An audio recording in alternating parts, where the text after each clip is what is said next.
Tito, capítulo 1, versículos 15 e 16. Todas as coisas são puras para os puros, mas nada é puro para os contaminados e infiéis. Antes, o seu entendimento e consciência estão contaminados. Confessam que conhecem a Deus, mas negam-no com as suas obras, sendo abomináveis e desobedientes e reprovados para toda boa obra. Amém? Escola Bíblica Dominical, momento de reflexão. Estamos juntos uma vez mais. É sempre uma satisfação, um prazer, independente de nós estarmos ou não ministrando numa reunião como essa. Eu tenho o hábito, a minha família, de participarmos de escola bíblica dominical há muitos e muitos anos. E especificamente meu filho e eu recebemos até um diploma de honra ao mérito, Eu tenho esse diploma por participação na escola dominical na época, E independente, repito, de estarmos ministrando ou não, escola dominical para nós é tudo. Chegar num domingo, a gente não ir para a escola dominical é muito ruim. Parece que não foi domingo. E aí eu fico espantado como é que tem pessoas que não se preocupam de estar na casa de Deus. E eu fico sabendo de igrejas de número elevado que no domingo não tem ninguém lá na escola dominical. E outra, no culto de ensino também não. Uma igreja, um templo que vai estar lotado, quer dizer, os membros que aparecem lá à noite e lotam o santuário. De manhã na escola dominical tem uma pessoa e às vezes não tem nem professor. Já fiquei sabendo disso. Eu falei, meu Deus do céu. Conhecemos trabalhos aqui, um dos maiores da cidade, que e não é só esse trabalho, tem outro aqui perto também, que no dia de culto de ensino da palavra, dá para contar no dedo as pessoas que estão lá. Veja só a decadência. E para medir a saúde espiritual de um crente, a gente faz isso olhando a escola dominical e o culto de ensino. E há outros lugares onde já não tem mais escola bíblica. Eu também ouço dizer que nem tem culto de ensino, porque as reuniões acabam, em alguns lugares, se tornando apenas um lugar de entretenimento. Um lugar de você chegar e admirar talentos. De quem canta bonito, faz firulas, ou de quem tem uma prédica que chama atenção, O camarada tem uma boa oratória.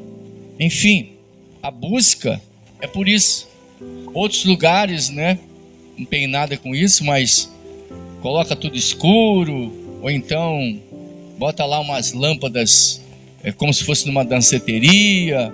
As coisas vão tomando uma forma estranha, Mas, como eu disse, a gente não tem nada a ver com esse negócio. O fato é que nós desejamos muito estarmos na casa de Deus para ouvir a sua palavra, de sermos impactados pela mesma. Afinal, a Bíblia diz que pela fé entendemos que os mundos foram criados pela palavra de Deus, de maneira que o visível teve origem no invisível. E, consequentemente, nós fomos também gerados pela palavra, como já falamos em um outro vídeo.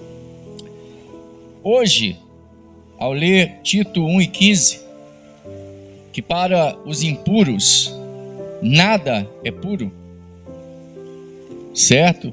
Para aqueles que são pervertidos, nada é puro, mas para os puros tudo é puro.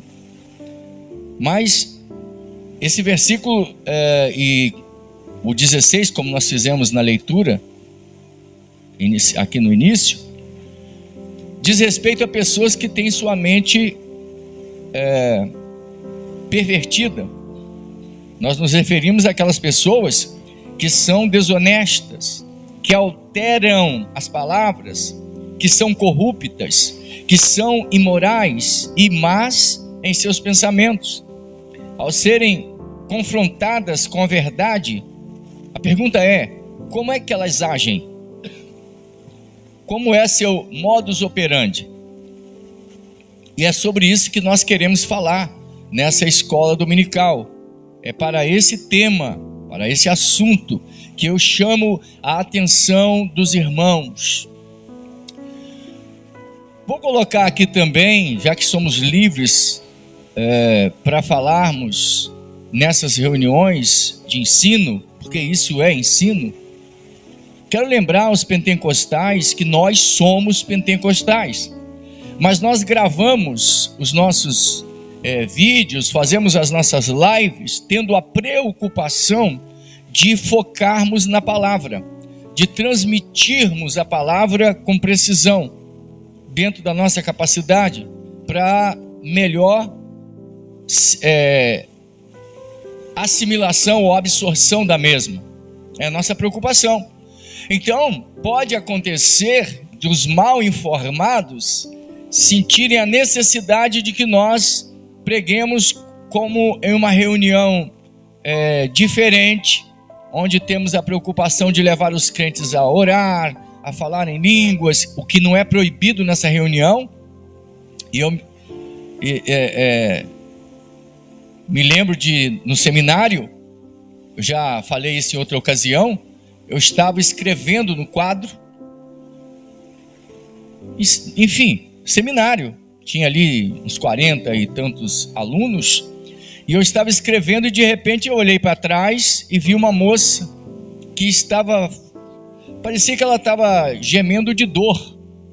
Eu pensei que ela estivesse passando mal, e ela se segurando, e eu virei para a mãe dela e disse: está acontecendo alguma coisa? Eu estava até com o giz na mão ainda. Está acontecendo alguma coisa com a irmã? E ela disse: não, é porque ela está sentindo a presença de Deus. E eu disse: solta essa comporta. Então o nosso seminário, irmãos, tinha batismo com o Espírito Santo, tinha profecia no seminário. Qual é o problema? Alguém já ficou espantado com a tranquilidade que nós falamos? Porque unção, irmãos, pode trazer grito, eu sempre falo, mas grito não traz unção. Eu não tenho problema de gritar também, mas eu não preciso. Eu estou transmitindo para que vocês tenham melhor absorção do que estamos falando. Mas alguém já ficou espantado, porque na nossa escola bíblica teve gente batizada com o Espírito Santo. Eles espantam-se que no final, não gravando, mas fora da gravação, tem profecia, tem variedade de línguas, tem interpretação das línguas. Então tem pessoas que, pelo fato de nós falarmos tranquilamente, eles entendem que falar tranquilamente é porque a pessoa não tem unção de Deus. Já teve alguém que nos criticou porque a gente ensina sem falar aleluia e glória a Deus. Entendeu? Quer dizer, qual é o objetivo aqui? Transmitir a palavra de Deus. E quem falou que isso não tem unção? E quem falou que eu preciso gritar para a unção vir? Quem falou que eu preciso emocionar alguém para ela sentir a presença de Deus? A presença de Deus não depende de emoção, ela está acima da emoção. Caso contrário, irmãos, Paulo e Silas, quando estavam na prisão, não era para eles estarem orando e cantando, era para estar gemendo. No entanto, a Bíblia diz que à meia-noite, estando eles açoitados, estavam cantando e orando ao Senhor. Como é que pode isso? Isso está acima da emoção. A alegria do Senhor está acima da emoção. Só que eu chamo a atenção para os irmãos nessa introdução, tá? Que não é uma introdução diretamente no que vamos falar, mas é um preparo. Estamos numa escola bíblica. Para vocês entenderem, como alguém já me criticou dizendo que eu não sou pentecostal, amigo meu, porque eu critiquei a atitude carnal de alguns que exageram e falam besteiras na hora lá, pulam e desprezam a palavra, enfim, chamam euforia de poder de Deus, né? E aí ele disse que eu não era pentecostal, eu tive que explicar para ele. Engraçado, no nosso meio, nas reuniões, Jesus faz tudo isso que eu citei anteriormente, e nós não somos pentecostais. O que é ser pentecostal? Somos pentecostais até o tutano, mas eu tenho uma preocupação: transmitir uma palavra que eu sei que é ela que transforma. Muito bem, vamos então ao nosso tema.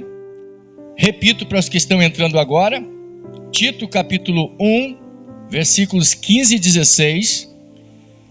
O versículo 15 diz que para os perversos, para aqueles que são impuros, nada é puro. Ou seja, porque essas pessoas medem os outros a partir de si mesmos. De si mesmas, aliás. Ou seja, são pessoas que nos dão o direito de termos um tema para meditação nessa manhã, que é mentes pervertidas.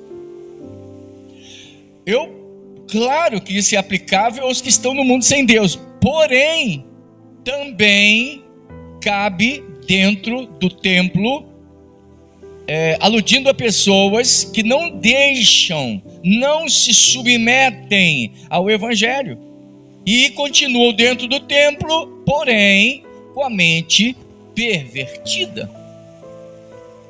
E ao falar de mentes pervertidas, eu repito, nos referimos àquelas pessoas que são desonestas, que alteram as palavras, que são corruptas, que são imorais e más em seus pensamentos. Ao serem confrontadas com a palavra de Deus, como que elas reagem? Como é o seu modus operandi? Certo? Vamos lá. Primeiro, logo na abordagem, como essas pessoas agem? Não necessariamente nesta ordem, mas, em primeiro lugar, isolam as palavras do seu contexto para se favorecerem.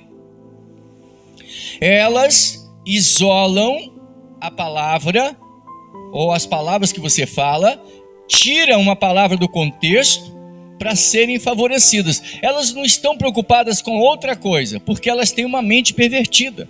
E elas agem e medem os outros a partir de si mesmas. É o que ontem um jovem me perguntou sobre como lidar com pessoas tóxicas. O maior segredo é: não se envolva com as suas narrativas. Não se deixe contaminar pelo tipo de influência que elas trazem, porque tudo que elas querem jogar sobre você é o veneno que está sobre elas. Pessoas tóxicas vivem procurando em nós uma placa escrito lixeira emocional, para que eles despejem, descartem tudo que está nelas, sabe? Por isso que em um relacionamento com uma pessoa tóxica, um dos cônjuges, se não for tóxico, tem que tomar cuidado, que a outra pessoa age como parasita, age como alguém porque é aquela pessoa que carrega ansiedades, tudo que ela quer, tudo que ela deseja, tudo que ela acha que é certo, ela quer, não tem, então ela vai cobrar da outra pessoa, e toda essa ansiedade vai lançar sobre a outra. Por isso que quem está namorando, cuidado, se você está namorando uma pessoa tóxica, não ignore isso, porque depois que casar piora. Depois que casar dá filhote, vários filhotinhos, então você tem que tomar cuidado, entendeu? Lidando com pessoas tóxicas, pessoas cuja mente é pervertida. Então, numa conversa com uma pessoa pervertida, ela tem o costume de isolar as palavras que você fala e dar uma outra conotação. E você dizer: não foi isso que eu estava falando, mas a pessoa já começa a gritar com você e, sabe, com uma palavra fora de contexto. E não pense você que ela não sabe o que você falou. É pervertido, ele sabe, a pessoa sabe que você está certo, mas não é esse o interesse daquela pessoa. O interesse é ela levar vantagem sobre você. Não tente convencer uma pessoa pervertida, porque, olha só, ela é pervertida. Ela não está preocupada com o que você faz de certo, ela está revoltada porque você está certo. Então não perca seu tempo. O pervertido tem que deixar ele na sua sujeira sozinho, porque ele sabe o que está fazendo. Aí temos um exemplo, eu usei, irmãos, mente pervertida. O pai das mentes pervertidas é o diabo. Mateus capítulo 4, versículo 6. A passagem de Mateus fala sobre a tentação de Jesus. E alguém pode dizer: mas é um texto, como se diz, comum. Não é, porque a palavra de Deus é nova todos os dias. E aí diz assim, capítulo 4, versículo 6: e disse-lhe: Se tu és o Filho de Deus, lança-te daqui abaixo, porque está escrito: a seus anjos dará ordens a teu respeito, e tomar-te-ão nas suas mãos, para que nunca tropeces em alguma pedra. Satanás tira essa passagem do Salmo 91, tira do contexto e joga só essa palavra isolada sobre Jesus. Se você é filho de Deus mesmo, prova. Pula daqui para cima, porque está na palavra, tá? Eu canso de ouvir pessoas dizendo assim: fulano é herético, mas ele cita tanto versículo. Todo herético do meio gospel, ele cita versículo. O problema é que eles tiram do contexto. Está entendendo? É uma manipulação. Então o que o diabo faz? Ele tira essa palavra do contexto. E uma palavra fora do contexto, irmãos, ela é mentira. A verdade fora do contexto é mentira. É uma verdade, mas não é a verdade, porque ela está fora do seu contexto. Então, Jesus aqui o confronta dizendo: tudo bem, eu sei que está escrito que os anjos me guardarão. Está no Salmo 91, né? Estou parafraseando. Mas também está escrito, qual é o contexto de Deus me proteger? Qual é o contexto de os anjos me guardarem para não tropeçar em alguma pedra? Num caso de acidente. Mas eu não posso fazer isso voluntariamente, ou seja, porque está escrito: não tentarás o Senhor teu Deus. Não coloque Deus à prova nesse sentido. Então, o que os mal intencionados fazem? Roubam a palavra do contexto. Eu estava discutindo com um cara que é adepto dos vermelhos, mas eu não sabia que ele era. E aí, conversando com ele, eu percebi que ele estava muito alterado. Quem se envolve com essas porcarias fica assim. E ele muito alterado. Parece que o cérebro foi abduzido, né? Aliás, eles não têm cérebro, né? Pelo que a gente sabe. E aí ele estava, nervoso. Eu falei: mas estamos falando sobre um assunto religioso. Até ele se declarar o que ele era. Eu falei: bom, agora eu entendi. Não vou nem perder tempo. E aí, no meio da conversa, eu falei: rapaz, mas eu estou conversando com você pacificamente. Qual é o problema? Você está alterado? Porque trevas não se dá com a luz, né? Apesar dele de se dizer crente. Aí, eu falei assim: rapaz, olha só, no meio da conversa ele já tinha mandado um monte de áudios. E eu disse: eu não quero guerra. Irmão, quando eu usei a palavra guerra, sabe o que ele falou? Tá vendo? O seu negócio é guerra. O seu negócio é briga. Ele torceu o que eu falei, tirou minha palavra do contexto. Eu falei guerra, mas não que eu quisesse guerra. Eu disse: eu não quero. Isso não se trata de uma guerra, nós estamos conversando. Quando eu citei a palavra guerra, ele pegou ela fora do contexto e envenenou. Os irmãos estão entendendo o que é uma mente pervertida? Porque essas pessoas, irmãos, eles comem tudo quanto é sujeira e depois eles vêm para cima de você com a mente pervertida. Pessoas tóxicas, que às vezes não eram, mas se tornaram. A semelhança do diabo. Jesus, nesse caso, lá no monte, estava jejuando, mas o diabo o induz a comer pão, como se Jesus estivesse passando fome.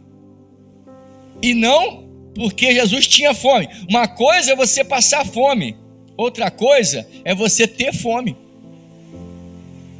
O diabo torce ali, tira do contexto a palavra, o jejum de Jesus, e diz: não transforma essas pedras em pães e coma. Você não está com fome? Porque a Bíblia diz que depois de certo tempo Jesus teve fome. Jesus teve fome, mas Jesus não estava passando fome. O diabo leva para o contexto de estar passando fome. Não fica com fome não, transforma essas pedras em pães e coma. Só que Jesus estava no propósito, era jejum. Ter fome é uma coisa, repito, passar fome é outra. São os versículos 2 e 3. Aí, irmãos, olha o que uma seita é capaz de fazer. Olha o que uma seita é capaz de fazer. Vai ler o Salmo de número 37, entendeu? Salmo de número 37, versículo 25, e vai dizer assim: nunca vi um justo passar fome, e nem a sua descendência mendigar o pão. Aí eles vão dizer: tá vendo? Deus não quer que você sofra fome, Deus não quer que você passe necessidade. Aí vem o besterol da teologia da prosperidade. Deus quer que você coma do bom e do melhor. Então, Deus não... a Bíblia diz, Salmo 37, versículo 25, que o salmista diz: nunca viu o justo desamparado, nem sua descendência mendigar o pão. Porém, o salmista está falando uma coisa em um contexto de quê? De mendigaria, de estar desamparado, de não ser cuidado por Deus. É disso que o salmista está falando, mas a pessoa tira do contexto. Caso contrário, seria estranho você ler Deuteronômio 8,3, onde Moisés diz: e o Senhor te humilhou e te fez passar fome. Mas Deus desamparou? Não, Deus estava tratando com eles. Olha que diferença. Seria estranho também 1 Coríntios 4,11, onde no campo missionário, Paulo diz assim: nós sofremos fome e somos esbofeteados. Mas você está fazendo a vontade de Deus, por que você está passando por isso? Já viu? Se Deus está na tua vida, por que você está passando essa prova? Por que você está passando essa necessidade? Deus não está com você? Olha só. E aí Paulo, no versículo 12 de Filipenses 4, ele diz: eu sei ter a abastança das coisas, também sei passar necessidade. Mas Paulo não é Paulo, o apóstolo? Agora, pasmem, porque certa feita Jesus com os discípulos evangelizando diz que eles tiveram fome. E aí começaram a catar espigas para torrar e comer num dia de sábado. Peraí, mas eles não estavam no campo fazendo a obra de Deus? Como é que está passando fome? Os irmãos percebem como é que as pessoas tiram uma coisa do contexto e levam para fazer o que elas querem? Pessoas pervertidas. Não vou dizer que todos que, falta de conhecimento, às vezes a pessoa vai cometer esse erro. Mas outros fazem isso conscientemente. São pervertidos. Tem um líder de uma seita aí, de um programa da televisão aí, a Novo Tempo. Eu não vou falar o nome do abençoado aqui, mas ele aparece de vez em quando falando. Agora ele lançou um vídeo falando contra a imortalidade da alma, que tem vários escritores que falam sobre a mortandade da alma, mortalidade da alma, que a alma morre junto com o corpo na hora que o corpo morre e tal. Ele é um herege doente. E aí passou uma vergonha, porque ele citou o livro de um autor, quando ele adultera livros de estrangeiros, só que ele citou uma de um brasileiro. O que o brasileiro fez? Apareceu e gravou um vídeo, desmentindo tudo que ele falou, dizendo: não, meu livro não fala isso não, porque ele citou o livro do brasileiro, citou o capítulo, acho que 4, não sei. Aí ele falou assim: não, nesse livro eu não falo nada disso, e desmentiu ele na cara. Você acha mesmo que ele vai parar? Não, a mente é pervertida, ele vai continuar enganando pessoas. Vai continuar enganando. E para quem não sabe, para quem não tem conhecimento, por isso que o ditado popular é: na terra de cego, quem tem um olho é rei. Muito bem, falando então sobre mentes pervertidas, vamos ao segundo tópico, que fala o seguinte: eles costumam alterar o sentido das palavras. Alteram o sentido das palavras, como em Gênesis 3, de 1 a 5, onde a gente conhece a passagem de Adão e Eva, e a serpente conversando com Eva, ela fala que Deus disse para não comer porque morreria, e a serpente diz: não é isso não, é que Deus sabe que no dia que você comer, você será semelhante a ele, sabendo o bem e o mal. Agora, essa palavra, irmãos, é uma palavra da serpente. Cadê o contexto? Onde tem um contexto para comprovar o que a serpente está falando? Os irmãos estão entendendo? É assim acontece com a fofoca. Uma pessoa diz: o fulano falou isso. Esses dias um leviano aí tirou uma palavra minha de um contexto para acusar um irmão nosso, um obreiro. Então esse camarada é leviano. Quando ele fez isso, ainda bem que tiraram ele aí da rede social. Leviano, ele pegou uma fala minha e tirou do contexto para acusar outra pessoa. E eu vou falar aqui que se ele estiver na live, ele tem que tomar vergonha na cara, ser homem. Precisa ser homem. Aprenda a não fazer o papel do diabo. Não é à toa que ele defende um segmento teológico aí herético. Já não é à toa que ele faz isso. E não é bem-vindo não. Os ensinos dele não são bem-vindos. Mas ele não age como um homem, sem moral. Para quê? Pegar uma palavra fora de contexto, a semelhança do diabo. entendeu? E ele pegou essa palavra, deu um outro sentido para ela. Ainda bem que o irmão comentou e eu pude explicar o que aconteceu. Ou seja, quando alguém faz uma fofoca, você tem que pegar o contexto do que foi falado, porque o fofoqueiro é um pervertido. Ele pega as palavras fora de contexto, irmãos, e dão a ela um outro sentido. E acabam criando confusão. O que mais acontece no meio da igreja de Deus é justamente essas questões de palavras fora de contexto. E aí vem as fofocas, né? As contendas, as divisões. Uma pessoa fica com raiva de você, você não sabe o motivo. Por quê?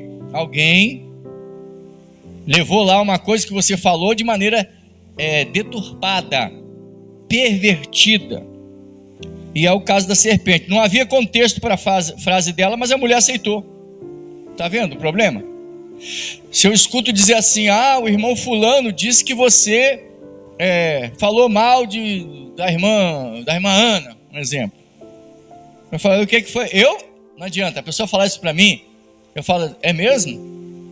O que fulano falou? Falou isso. Cadê o fulano para vir? Não conta para ele não. Eu falo, já contei. Não é fofoca não, chama a pessoa para conversar, vem aqui. Você disse que eu falei isso e isso da fulana? Eu pergunto na cara, irmãos. E por que eu pergunto? Porque eu sei que isso é artimanha de Satanás, irmãos. Torcer o que a gente fala, tirar palavras do contexto, coisas de pessoas pervertidas.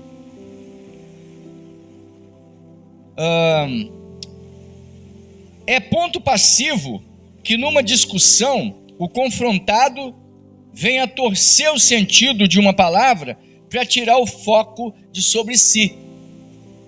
Numa discussão, o objetivo é tirar o foco. Usa uma outra frase paralela, torce o sentido dela para poder não continuar sendo confrontado. As pessoas pervertidas estão preocupadas com isso. Fulano, aí eu uso aquele, aí eu estou aqui dizendo, né, repetindo o que eu falei anteriormente. Fulano, eu não quero guerra. Aí a pessoa pega essa palavra, faz o que o rapaz fez, dá outro sentido para ela, como se eu estivesse dizendo que eu queria guerra. E aí a discussão está arrumada. Ou seja, esse camarada falou para mim, tá vendo? O seu negócio é guerra. Só que eu não estava falando isso. Ele torceu o que eu falei. Esse é o problema. A pessoa leviana, uma pessoa perversa, uma pessoa cuja mente é diabólica. Complicado, irmãos. Complicado. E isso está onde? No nosso meio. No meio cristão. Essas pessoas têm cura? Se quiserem, sim. Eu fui criado no meio de pessoas tóxicas. E uma pessoa que viveu muito perto de mim durante anos. Eu nunca consegui, não tinha experiência para isso, então eu nunca consegui entender. Aliás, foram duas pessoas que sempre me chamaram muita atenção nesse sentido. Um pastor e uma irmã. Irmãos, eles tinham, depois que eu fui, hoje eu sei, né, tenho uma noção do assunto. Elas tinham dupla personalidade. Dupla personalidade. Esse pastor, ele ia nas reuniões das minhas palestras, sentava lá atrás e ficava contando piada para os irmãos na hora da palestra, irmãos, desviando o foco dos irmãos. E aí, ele sem nenhum tipo de reverência. E de tantas besteiras que ele fazia, um dia eu chamei ele na minha casa para nós conversarmos. Foi mais de uma vez. Quando eu olhei para ele e fomos conversar, irmãos, ele se transformava na frente da gente. Ele ficava com uma postura de inocente tão grande que eu ficava sem jeito de chamar a atenção dele pelas besteiras que ele havia feito. Dupla personalidade. Você sabe quem é a irmã? Que, conversando com ela, irmãos, que doce, sorriso no rosto. E quando surge alguma coisa de acusação, ela, gente, mas eu não fiz isso não. E dá outra conotação para o assunto. Você fica, Só que quando você vê ela em ação, na prática do mal, você diz, não é ela. No caso aí, é a pessoa de dupla personalidade. Se a gente não tem experiência, irmãos, a gente se engana. É o que as pessoas chamam de sonsos. Irmãos, a pessoa tem duas caras, é cruel. Como é fundamental que nós conheçamos do assunto. Distorce, leva para outra, acaba, vitimizando a outra pessoa. Se vitimizando e condenando a outra pessoa. O cinismo é isso. A pessoa cínica, ela sabe que está falando aquilo e não é verdade. Você não lembra da nossa amiga que passou por aqui? Ela me caluniou. Teve uma irmã que passou por aqui, ela me caluniou, assim, sem nenhuma misericórdia. Sendo que a gente estava agindo até como pai. E aí eu falei para ela, depois que tudo veio à tona, eu falei, como é que você teve coragem de fazer isso? Adivinha o que ela fez? Ela riu. Porque ela sabia que estava me caluniando e fez de propósito, irmãos. São pessoas que nos levam a entender o que João diz na sua primeira epístola, capítulo 1, parece que é, onde ele diz o seguinte, que o Senhor perdoa pecado e purifica a iniquidade. Perdoar pecados é uma coisa, não é? 1 João 1, versículo 9, parece que é, se não me foge a memória. E ele diz, o Senhor perdoa pecado e purifica a iniquidade. Pecado, irmão, Deus perdoa. Você errou, tropeçou, está arrependido, o Senhor perdoa. Agora, iniquidade é aquela coisa que a pessoa gosta. Versículo 9, né? A pessoa gosta do mal, irmãos. Faz o mal consciente e gosta de fazer o mal. Para esses casos, não é em vão que a pessoa vive o tempo todo cheia de doença, cheia de dor, cheia de mal, ataque demoníaco. Por quê? Para purificar a iniquidade. Deus permite situações adversas sobre os perversos, para que eles mudem. É para o bem deles, para que eles mudem. É a fornalha da aflição em alto nível. Muito bem, item 3. Qual é a outra atitude de uma pessoa cuja mente é pervertida? Ela se vitimiza e criminaliza aquele que a confronta. Se vitimiza e criminaliza aquele que a confronta. Em Gênesis, capítulo 3, a gente vê a situação interessante. É uma passagem conhecida, repito, Gênesis 3, do versículo 12 a 13, você vai ver a situação ali. Primeiro, o diabo fala assim,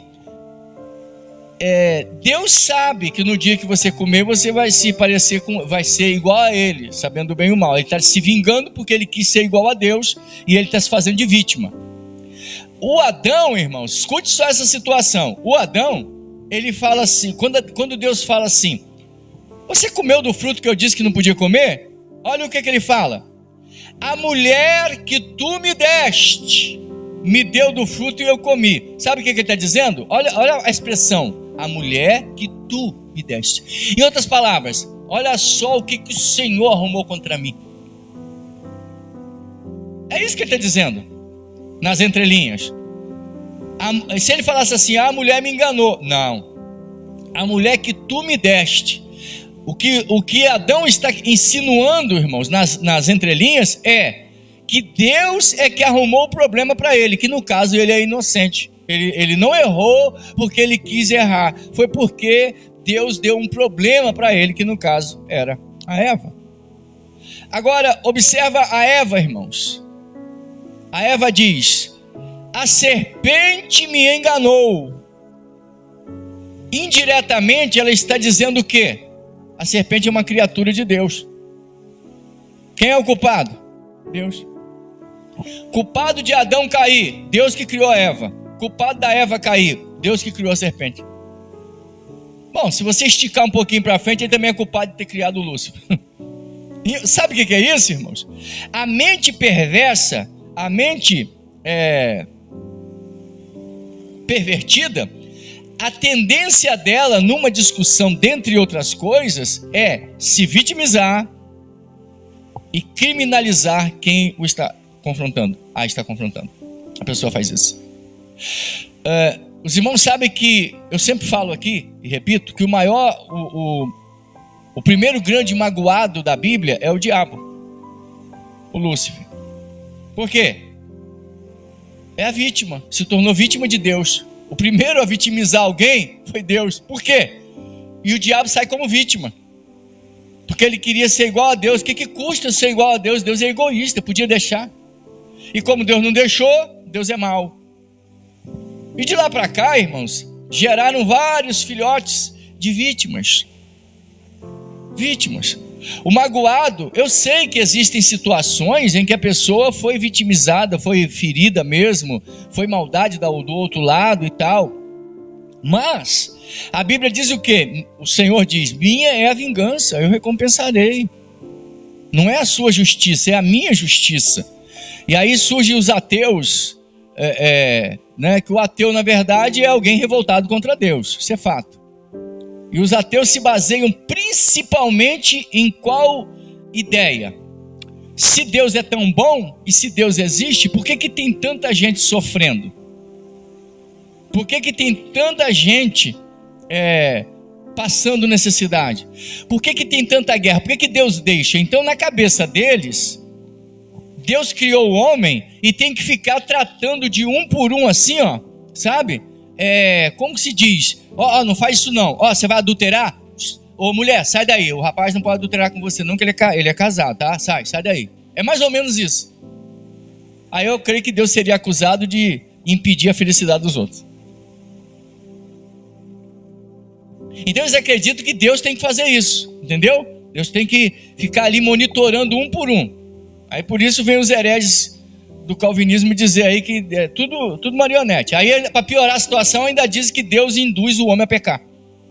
Os calvinólatras. Então ainda leva as pessoas a ainda cometer os delitos. Não, mas pecou porque Deus queria que ele pecasse. Está tudo dentro do decreto. Deus decretou para o homem pecar. Então, o homem é responsável pelo que ele faz, irmãos. Responsável pelos seus atos. Na sua maioria, pessoas tóxicas, elas querem criminalizar o outro lado e elas são as vítimas, elas são as coitadinhas. Então, essas pessoas que dizem assim, mas por que Deus permite que o homem sofra? Aí me faz lembrar daquela história do barbeiro, né? O rapaz estava cortando o cabelo, fazendo a barba e pregando para o barbeiro, e o barbeiro o barbeiro disse: Deus não existe, porque se Deus existisse não haveria tanta gente sofrendo, não haveria tanta gente passando fome, não haveria guerra, não haveria roubos, não haveria tanto sofrimento, então Deus não existe. E o rapaz terminou de cortar o cabelo, saiu na rua pensando nessa situação e viu um camarada lá barbudão, aquela barba enorme, e disse: amigo, preciso de uma ajuda sua. E o rapaz aceitou e levou ele lá dentro da barbearia, olhou para o barbeiro e disse: fulano, olha o quê? Barbeiro não existe. Aí ele disse: claro que existe, eu sou barbeiro. Eu falei: não, você não existe. Claro que eu existo. Falei: por que você está falando isso? Porque se você existisse, esse rapaz aqui não estaria com essa barba tão grande, com esse cabelo tão grande como está. Aí ele disse: mas ele está assim porque ele não veio aqui. Se ele viesse aqui eu teria cortado. Eu falei: assim é Deus. O homem sofre e o homem está na situação que está porque não procura Deus. Quer que Deus procure ele. Mas ele já fez isso na cruz. Ele ofereceu Jesus para que todo aquele que nele crê não pereça, mas tenha vida eterna. Se o homem não procura Deus, ele está por conta própria. Vou botar isso na cabeça de um ateu, que na verdade é um à toa, né? Então, o homem se faz de vítima e criminaliza, quer dizer, o homem aqui criminaliza Deus porque criou a mulher criminaliza a Deus porque ele criou a serpente. No fim, os criminosos são vítimas e o Deus justo é criminoso. Agem com desprezo. O item 4 nos leva a... Eu acabei emendando, mas o item 4 mostra-nos qual é o quarto ponto a meditarmos nesta manhã a respeito de pessoas cuja mente é pervertida. Item 4: agem com desprezo, ironizando o que se fala. Agem com desprezo. Uma pessoa que tem a mente pervertida, repito aquilo que falei anteriormente, ela sabe o que você pensa, ela sabe até melhor do que você. Sabe tudo que você... Às vezes você quer ensinar um pervertido, não perca seu tempo. Ele sabe. Mas como é que eles agem em relação a você? Ironizando as palavras. Um exemplo: fulano, precisamos orar. Claro, a gente vamos para o monte, vamos para a vigília, e leva na brincadeira. A pessoa ironiza, zomba.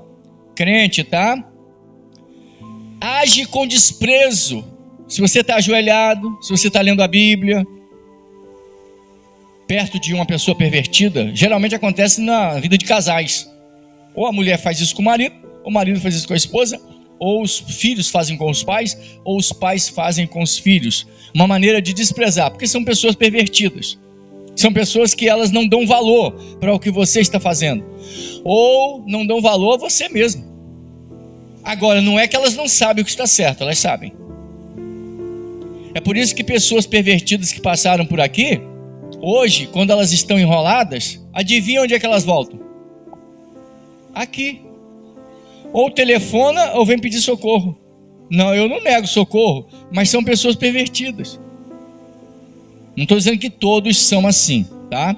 Eu estou dizendo que teve pessoas, passaram por aqui pessoas pervertidas, que depois quer ligar, quer pedir socorro. Falei, ué, mas vocês não se acham melhor onde estão? Eu não vou negar ajuda, mas vai ter que vir aqui. Consegue ir para a academia, para o médico, para um monte de lugar e não consegue vir aqui? Não, porque quer que eu vá lá. Vou nada. Por que eu não vou? Porque eu não preciso ir. Essas pessoas estão por conta própria. É porque eu não quis citar o texto onde Paulo diz, né? Entreguei a Satanás, né? Porque tem um texto que nem preciso citar o texto onde Paulo diz que pegou um perverso lá e entregou a Satanás. Aí vai dizer, o pastor está me amaldiçoando. Você não amaldiçoa quem já está amaldiçoado, querido. A gente só tira a mão de cima, fala, você está por sua conta. Entendeu? Eu pastorei ovelha, não é hiena, não. Aí chega babando lá com aquela, né? Mas o que eu tenho a ver com isso? Eu conheço alguns que falam, vai morrer. Aí a pessoa, eu vou morrer. Uma vez ligaram para mim 2 horas da manhã, na prostituição, não sei se está no vício também, mas na prostituição, ele ligou para mim. 2 horas da manhã o telefone toca. Eu não conhecia o número, aí eu olhei, já entrou falando comigo, eu estou aqui com medo de morrer e ir para o inferno. Quem é que está falando? Aí eu olhei, fulano. Mas você arruma suas encrencas, 2 horas da manhã, está com medo de ir para o inferno? O problema não é meu, não. Ué, você está na prostituição, está lá no meio da bagunça, você vai para o inferno, vai morrer para o inferno, o problema é meu? Agora, a gente não nega ajudar, irmãos, mas a pessoa planta vento e não quer colher tempestade. Jesus estava pregando, e aí os fariseus ficaram mordidos, aborrecidos com o que ele estava pregando, e aí, irmãos, como eu disse, que eles zombam, desprezam quando você está falando a verdade, quando eles estão sendo confrontados. Foi o que aconteceu com os fariseus em Lucas 11, do versículo 14 a 15, onde eles dizem que Jesus expulsava demônio pelo príncipe dos demônios, que é Beelzebu, um nome que eles davam, né, ao Baal, mas é um dos títulos do diabo, Beelzebu. E eles diziam que Jesus, Lucas 11, do versículo 14 a 15, dizia que Jesus expulsava o demônio por Beelzebu. É uma forma de desprezo. Ele expulsa os demônios. Mas é por Beelzebu, não segue ele não. É mais ou menos isso. É essa a ideia de zombar, de criticar, entendeu? Botar defeito. Quer ver uma coisa? Alguém enfrentou uma separação, se divorciou, agora casou, está vivendo em paz há muitos anos. Aí você fala, nossa, você viu como é que fulano prega? Você viu que palavra maravilhosa? Vai para o inferno, rapaz, ele é divorciado. Aquela mulher lá é a amante dele. Os irmãos sabem que eu fui convidado a pregar?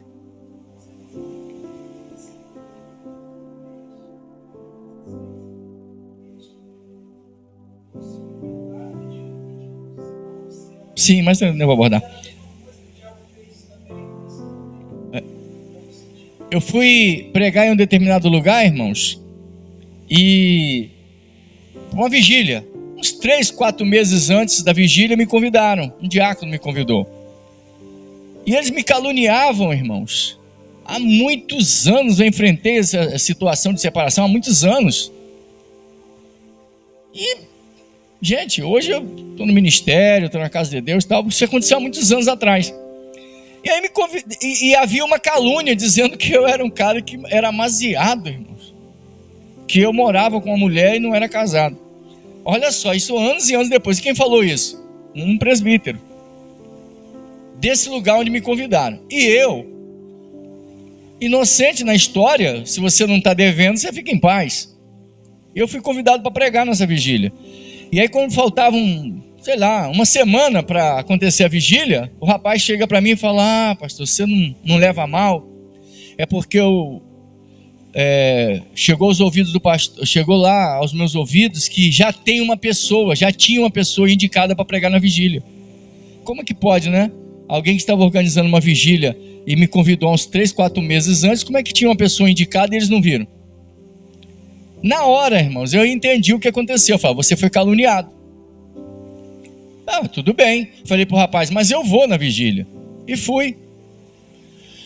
E eu falei para minha esposa: minha filha, vamos lá para a gente ser exaltado por Deus. Mas eu nem, eu falei essa palavra solta. E quando eu estava nessa vigília, todos os caluniadores estavam reunidos lá para orar, não sei como, né? Eu em paz ali, os inimigos em volta. Alguém chega, cumprimenta com a paz do Senhor a visitante do lado da minha esposa e não cumprimentou a minha esposa. Por quê? Porque a minha esposa é crente, mas não está dentro dos conceitos deles. E me chama. Aí o tal que me caluniou me chamou para o púlpito. Ele me caluniou e lá na vigília ele me chamou para sentar no púlpito com ele. Vem cá, mas eu não estou numa situação de pecado, né? Se eu estou, por que me convida? Deixa eu lá. Me deram a oportunidade. Falei: não, eu vou ficar aqui mesmo, vou sentar aí não. Fiquei junto com a minha esposa. E aí, irmãos, veio um irmão, eu falei assim: filha, esse descarado vai ser desmentido na hora que o pregador pegar o microfone. Porque o pregador certamente foi convidado em cima da hora. É questão psicológica. E o pregador vai desmenti-lo. Mas não deu outra. Quando o pregador já de madrugada pega o microfone, ele fala: irmãos, eu fui pego assim de última hora para vir pregar, portanto não tinha um pregador indicado há muito tempo. Ele confessou que foi convidado de última hora para pregar. E minha esposa gosta muito de um hino, o 193 da harpa. Ninguém sabe disso lá, eu sei porque é minha esposa. E aí o pregador está lá pregando, de repente ele desce do púlpito, vai lá onde a minha esposa está sentada, pega a mão dela, suspende e canta: se tu minha alma a Deus suplica e não recebes, confiando fica em suas promessas, que são muito ricas e infalíveis para te valer. Porque te abates, ó minha alma, e te comoves, perdendo a calma. Não tenhas medo, em Deus espera, porque bem cedo Jesus virá. Ela desabou em lágrimas, irmãos, porque ninguém sabia, muito menos o pregador que nós nem conhecíamos, sabia que esse hino é o hino dela. Assim como o Salmo 40. Na Bíblia é o Salmo 40, e o hino do que ela mais gosta, né? Quem é que falou para ele que esse hino era o hino dela, que ela gosta? E aí, irmãos, ele foi usado por Deus para falar com a igreja, um com o outro e tal. Comigo foram 3 vezes, por fim ele sentou do meu lado lá embaixo. E ainda disse que o ministério estava contra mim, o que veio se cumprir depois, onde eu congregava. Mas o fato é que, sabe qual foi aí o ministério veio em cima do presbítero que me caluniou, porque ele ficou sabendo depois, eu tive que pegar o documento levar lá para mostrar a documentação, para mostrar que eu não estava naquela situação de erro. E sabendo disso, ele começou a fugir de mim. E sabe qual foi a notícia que a família que me caluniava disse? Passou a notícia? Que aquele pregador foi usado pela carne. Só porque não falou o que eles queriam ouvir. Mas o que eu estou pontuando aqui, irmãos? Crentes pervertidos. Crentes cuja mente, irmãos, está suja pelo maligno. Já aconteceu de eu estar sentado com alguns irmãos e 3 irmãs do círculo de oração chegaram e cumprimentaram: paz do senhor fulano, paz do senhor ciclano, paz do senhor, um por um. Chegou na minha vez, que eles me conhecem há muitos anos. Olharam para mim e disseram: oi, tudo bem? Aí os irmãos olharam para mim e eu dizer: o que aconteceu? Mentes pervertidas, querido. Faccionismo. Eu não estou magoado com essas pessoas, não fico triste. Porém, eu sei que são pessoas que, infelizmente, precisam conhecer Deus. Sabe? Isso acontece direto no nosso meio. Quantas facções tem, irmãos, em grupos de oração? Quantas facções em grupos de mocidades? Já fui pregar em lugar, irmãos, onde tinha 3 bandos: o bando do ministério, o bando do círculo de oração e o bando da mocidade. 3 grupos divididos. Então eu fui pregar no grupo das irmãs, mas a mocidade estava contra, e o ministério também. Então o ministério não estava lá para dar apoio, e a mocidade boicotando a reunião. Você acredita nisso? Mentes pervertidas. Pessoas com a mente corrompida por falácias, faccionismo e por aí vai. E o que é que nós pregamos? Uma volta, irmãos, ao Calvário, uma volta aos princípios bíblicos, uma volta a ter temor de Deus, a não puxar as coisas para o seu lado, mas puxar para a reta justiça. É esse o nosso convite, sabe? Porque todo mundo busca, acha que justiça é a sua justiça. Justiça não é a minha justiça, é a justiça. Verdade não é a minha verdade, é a verdade. Eu posso até me aborrecer, ficar chateado que a coisa não aconteceu como eu queria, porém, eu preciso me humilhar perante o Senhor e dizer: Deus, que não seja como eu quero, como tu queres.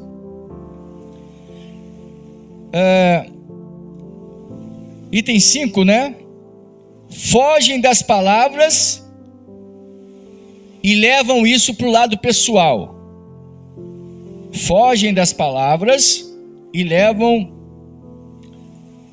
para o lado pessoal. Em Mateus 13, do versículo 54 a 56, os fariseus, os corrompidos da época, não podiam conter-se diante do que Jesus estava pregando. Jesus diz: eu sou o Filho de Deus. Jesus está lá pregando salvação, está protestando contra os pecados do povo. Mas aí, em Mateus 13, 54 e 56, eles dizem: esse daí não é o filho do carpinteiro, não? O pervertido, irmãos, ele não quer estar certo, ele só quer ter razão. Então eles falam: esse aí não é o filho do carpinteiro? As irmãs dele não estão no nosso meio? Em outras palavras, como é que ele diz que é filho de Deus, rapaz? A gente viu esse camarada aí, ó, nascer, nosso vizinho aí, foi criado aqui no nosso meio, agora cismou que é filho de Deus. Então é uma maneira, irmãos, ao invés deles focarem no que Jesus está falando, eles estão preocupados com a pessoa de Jesus. Como alguns disseram: como é que esse conhece letras, não as havendo aprendido? Os fariseus queriam fazer o quê? Levar para o lado pessoal. Não dá para a gente se defender das palavras, então a gente leva para o lado pessoal, ataca a pessoa dele, e ele para de falar nos nossos ouvidos. Como eu disse, o pervertido, ele não quer estar certo, ele só quer ter razão. É aquela velha história do burro, né? Que diz que a floresta era azul. E aí discuta com o burro, não, dá razão para ele, deixa ele embora, porque ele só quer estar certo, ele só quer ter razão, ele só quer ter razão, ele não quer estar certo. Então é o que acontece de um modo geral. Item 6. Pessoas pervertidas contextualizam os outros, consigo mesmas. Contextualizam os outros consigo mesmas. É hábito de dizer que você está pensando isso porque aquela pessoa pensa assim. Entendeu? De acordo com que ele julga os outros, ele acha que você também julga. Esse é o grande problema. Em Números, capítulo 12, do versículo 1 ao 2, a gente vê o caso de Miriam se comparando a Moisés. Um equívoco. Não, mas se ele é profeta, nós também somos, conversando com Arão. Se Deus usa ele, usa a gente também. E a Bíblia diz, o Senhor ouviu. A pessoa tem que tomar cuidado, irmãos. Não é só aqui dentro do templo, não. Olha, cuidado com o que você conversa em casa. Cuidado com o que você fala dos outros sem prova. Você pode até não concordar, mas você tem prova? Se não tem, não fala. E se tem prova, seja moralmente equilibrado. Vai até a pessoa e fala: fulano, chega aqui por favor, precisamos conversar.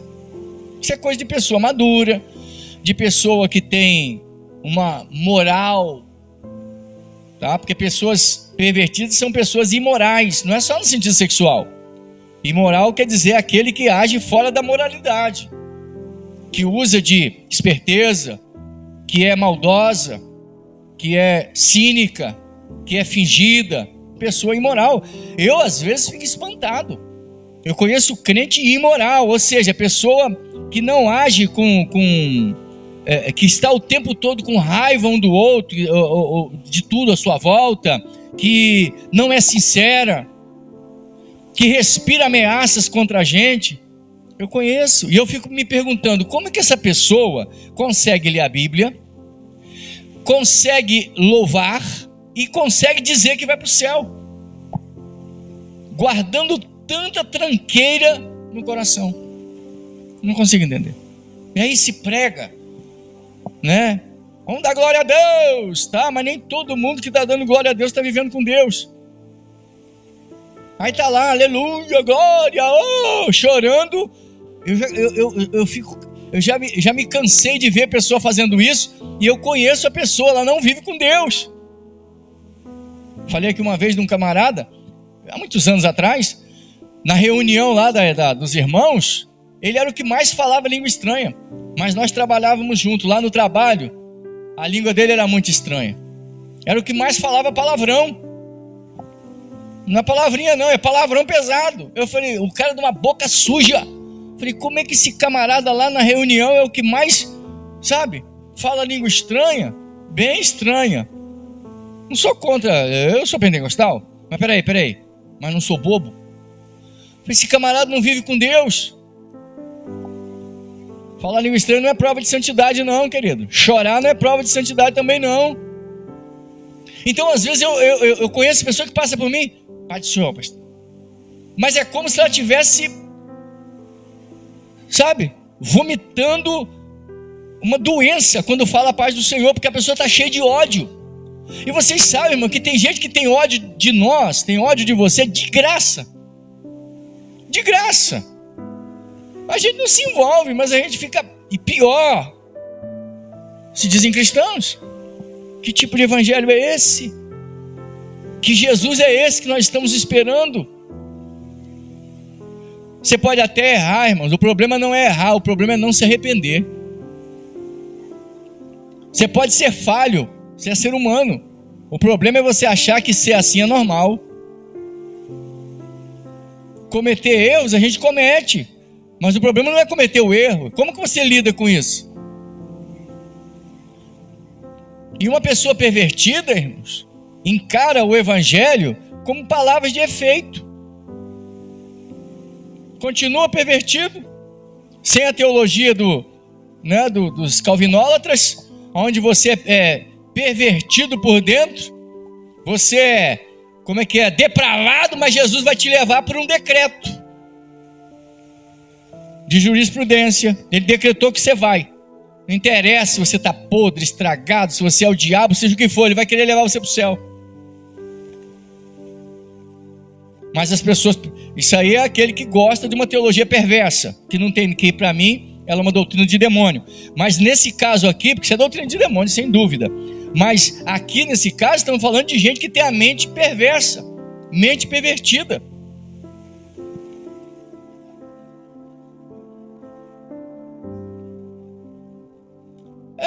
Estamos voltando. É bom que eles nos odeiem por nós sermos cristãos, como diz a Bíblia. Por quê? Porque Jesus disse: se alguém odeia vocês, me odiou primeiro. Agora, jogar o jogo deles, ficar na mesma lama, nadar no mesmo lodo? Não. Somos melhores que eles? Claro que não. Não somos melhores. Porém, estamos, como se diz, chamando a atenção para vivermos um avivamento.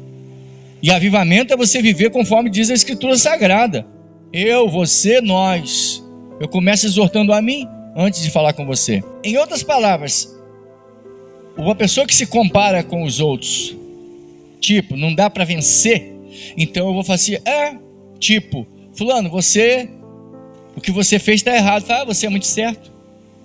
Mais ou menos isso. O que é isso? Mente pervertida, ela não quer consertar o erro. Então, para não consertar, diz: você está igual a mim, vamos ficar aí 0-0 ou 1-1. Vamos empatar esse negócio. A nossa preocupação não é ser melhor que os outros, porque o tolo compete com os outros, o sábio consigo mesmo. Eu não tenho que competir com os outros para ser melhor que os outros. Eu tenho que ser melhor do que eu sou. Minha maior guerra é comigo, para eu melhorar. Então, por isso também que a Bíblia diz: não repreendas o tolo para que não te aborreça. Repreenda o sábio e ele te amará. Porque quando eu percebo, se eu perceber que a pessoa falou uma coisa, mesmo que ela fale me acusando, esperando o meu mal, mas o que ela falou é verdade, eu tenho que pegar o quê? O que ela falou é verdade. Eu estou errado sim, então eu preciso mudar. E não, eu não vou não, porque quem falou está com a vida errada. Não interessa se a pessoa está com a vida errada, mas o que ela falou está certo. Certo? Agora, o pervertido vai se comparar com você quando isso for conveniente, para poder se defender de estar sendo confrontado. Item 7, para a gente terminar. Qual é a atitude de uma pessoa confrontada, uma pessoa pervertida? Atitude odiosa ao ser confrontado. E aí nós temos Atos, capítulo 7, do versículo 1 a 58, quando Estevão confronta Israel com os seus pecados. Faz aquele apanhado histórico de Israel até aqueles dias e contextualiza o pecado daqueles homens, daquelas autoridades que estavam desviadas de Deus. Estevão, a Bíblia diz que o seu rosto transfigurou-se como o rosto de um anjo, quando ele estava pregando cheio do Espírito Santo. E o que esses homens fazem? Eles tampam os ouvidos, irmãos, rangem os dentes de ódio,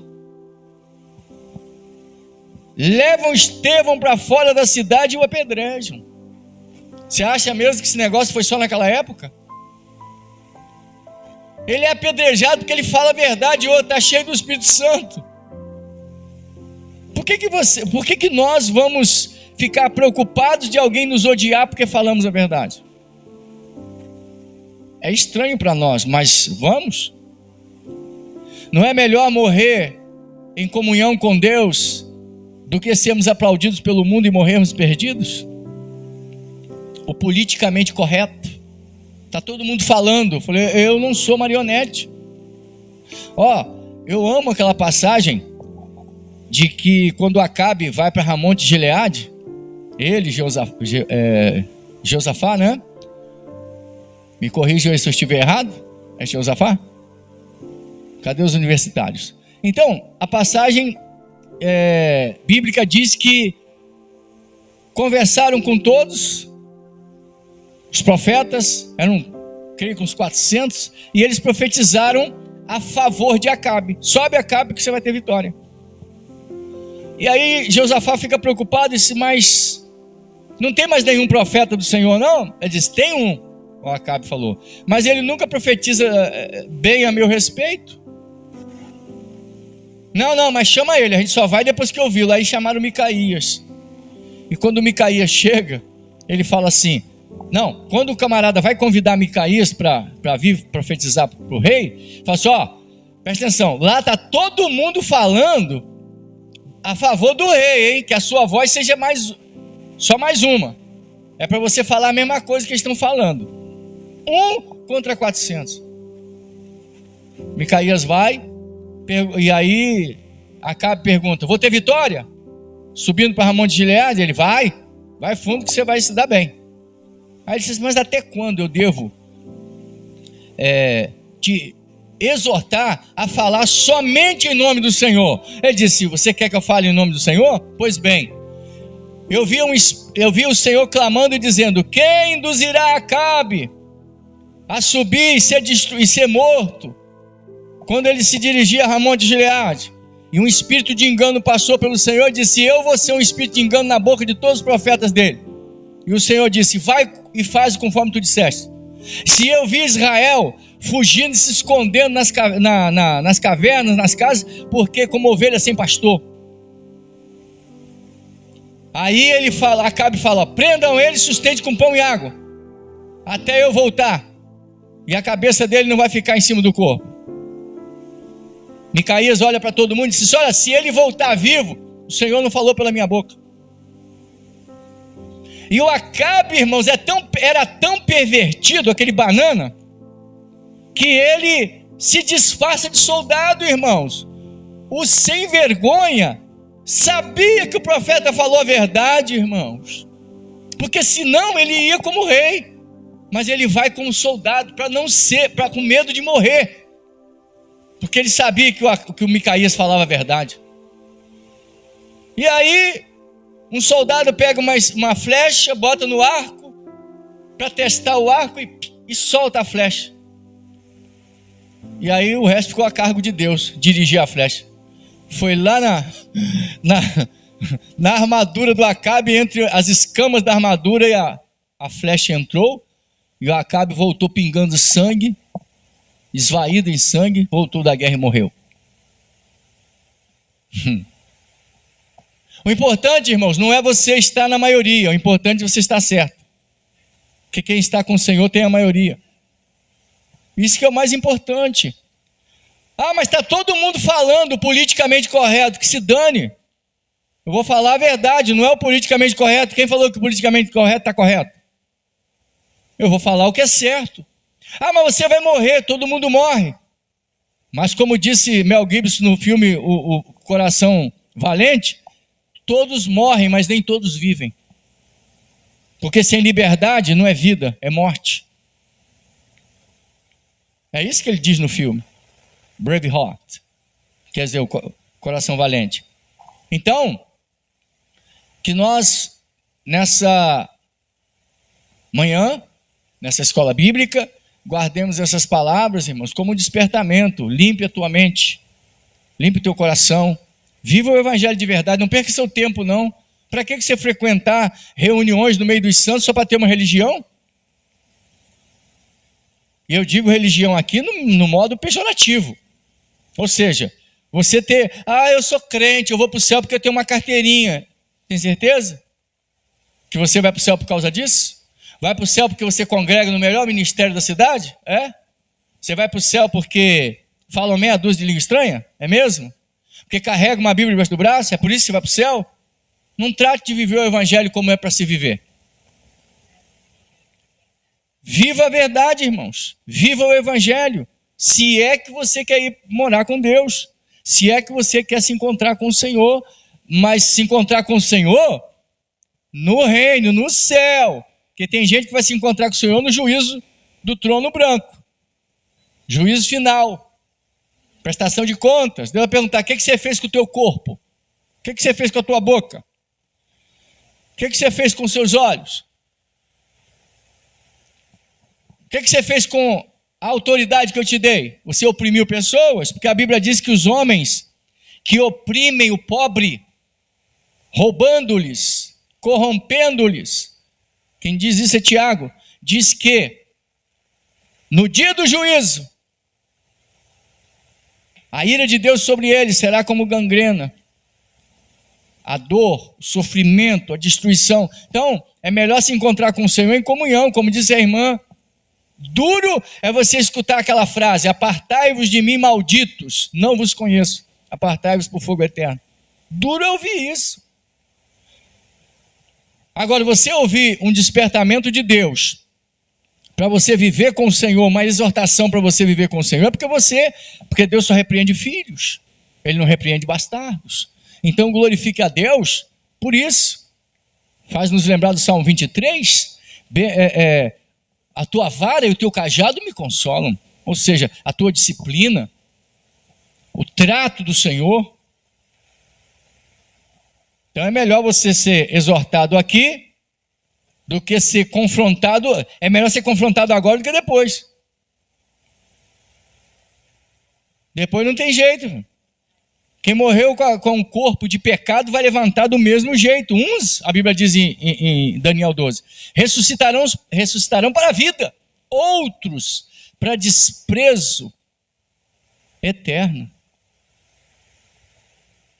Ressuscitam, mas com um corpo ignominioso, vergonhoso, do jeito que morreram, vão sair de lá igual o Walking Dead, caindo tudo podre, tudo deformados, e é desse jeito que ficarão no lago de fogo, eternamente.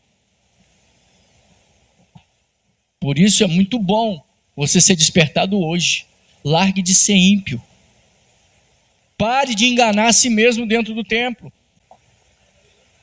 Irmãos, a pessoa que fala a maior mentira para você, só tem uma pessoa que conta a maior das mentiras e te engana duramente, só tem uma. Posso falar? Será que não vai me processar, não? A única pessoa, irmãos, que pode te enganar duramente e que mente descaradamente para você dia e noite é a sua consciência. É você mesmo. Você pode falar para os outros uma coisa, mas no divã do teu travesseiro, lá não tem engano, filho.